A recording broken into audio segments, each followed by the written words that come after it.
আসসালামু আলাইকুম, সবাই কেমন আছেন? আশা করি সকলেই ভালো আছেন। আপনারা টাইটেল এবং থাম্বনেল দেখে তো বুঝতেই পারছেন আজকের ভিডিওটা কি সম্পর্কে হতে যাচ্ছে। আজকে একটা গুরুত্বপূর্ণ বিষয় আপনাদের সামনে তুলে ধরবো।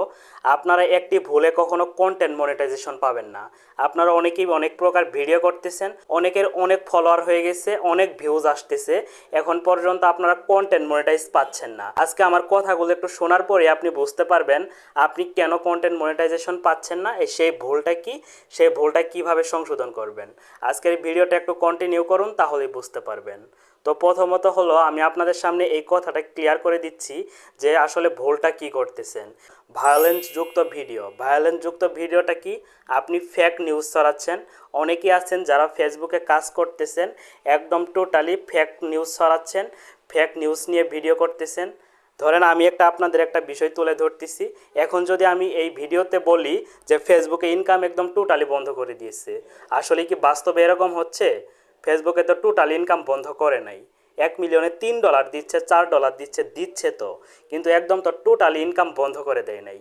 যদি টোটাল ইনকাম বন্ধ করে দিয়েছে এই কথাটা আমি বলি, তাহলে ভায়োলেন্স যুক্ত ভিডিও হয়ে গেল, ভায়োলেন্স যুক্ত নিউজ হয়ে গেল। এই নিউজটা এর মাধ্যমে ফেসবুক ধরবে, ধরার পরে তারা ইংলিশে ট্রান্সলেট করে বুঝতে পারবে যে এটা একটা ফেক নিউজ ছড়াচ্ছেন।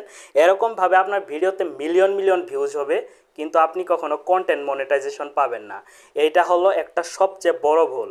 তাই যারা ফেসবুকে কাজ করতেছেন দয়া করে কখনো ফেক নিউজ ছড়াবেন না, ভায়োলেন্স যুক্ত কোনো ভিডিও করবেন না। ভায়োলেন্স যুক্ত যদি কোনো ভিডিও করেন, আপনার পেজে যদি মনিটাইজেশন থাকেও, তাও আপনার মনিটাইজ ধরে রাখা খুব কঠিন হয়ে যাবে। আপনি সহজে মনিটাইজেশন ধরে রাখতে পারবেন না। তাই দয়া করে যারা নতুন কাজ করতেছেন এই বিষয়গুলো খেয়াল রাখবেন, যাতে ভায়োলেন্স যুক্ত কোনো ভিডিও না হয়। আপনারা ফেক কোনো নিউজ ছড়াবেন না, তাহলে কখনো মনিটাইজেশন পাবেন না। আপনারা জানেন গত 1 বছর আগে 25 সালে প্রচুর পরিমাণ মনিটাইজেশন দিত, মানে গণহারে মনিটাইজেশন দিত, কিন্তু বর্তমানে দিচ্ছে না কেন? এটা কি আপনারা জানেন? দিচ্ছে না সেটা হচ্ছে এখন বর্তমানে ফেসবুক ক্রাইটেরিয়া কঠিন করে নিয়েছে। এখন ক্রাইটেরিয়া অনুযায়ী ফেসবুক মনিটাইজেশন দিচ্ছে।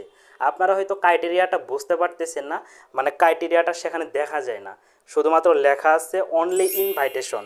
কিন্তু অনলি ইনভাইটেশন এই লেখাটা কেন লিয়েছে? মানে ফেসবুক অটোমেটিক আপনাকে একটা ইনভাইট দিবে।